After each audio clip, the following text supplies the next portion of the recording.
excuse me, on the left over here, we have individuals who are religious fundamentalists, religious fanatics, and this is the expression, RT-PCR, real-time PCR expression of the VMAT2 gene.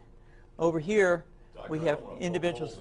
Let me complete. So over here, we have individuals who are not particularly fundamentalist, not particularly religious, and you can see there's a much reduced expression of this particular gene, the VMAT2 gene. Another evidence that supports our hypothesis for the development of this approach.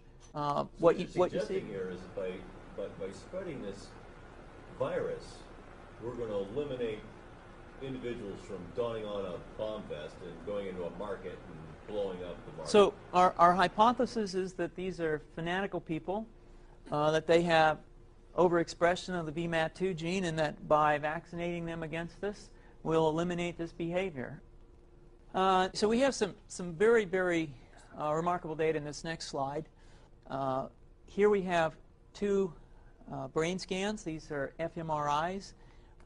These are two different individuals with different levels of expression of VMAT2. On top is an individual who's a religious fanatic, an individual, and we've repeated this numerous times, that has high levels of VMAT2. Now, this individual down here who had low levels of the VMAT2 gene, this individual would self-describe as not particularly religious.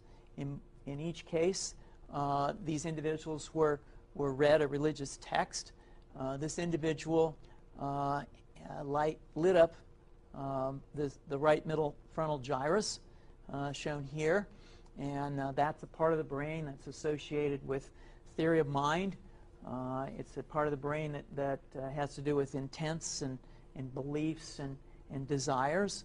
In marked contrast, here's an individual who would not particularly self-describe as religious, and when they're read a religious text, what you see is that this part of the brain called the anterior insula lights up. This is a part of the brain that's associated with disgust or displeasure on hearing something. So you're suggesting I take a CT scan with me when I'm evaluating people to determine whether I put a bullet in their head? So the data that I'm presenting here supports the concept that we're proposing, and I think that we would not propose to do CT scans or fMRIs on individuals out in the hinterlands of Afghanistan. The virus would immunize against this VMAT2 gene, and that would have the effect that you see here, which is it's essentially to turn a fanatic into a normal person. And we think that will have major effects in the Middle East. How would you suggest that this is going to be dispersed? Aerosol? Well, so the present plan and the tests that we've done so far have used respiratory viruses, such as flu or rhinoviruses, and we believe that that's a satisfactory way to get the exposure of the largest part of the population. Most of us, of course, have been exposed to both of those viruses, and we're quite confident that this will be a very successful approach. This is fascinating. What's the name of this proposal? Yeah, so the name of this project is FunVax, which is the vaccine for religious fundamentalism. And you have a proposal already?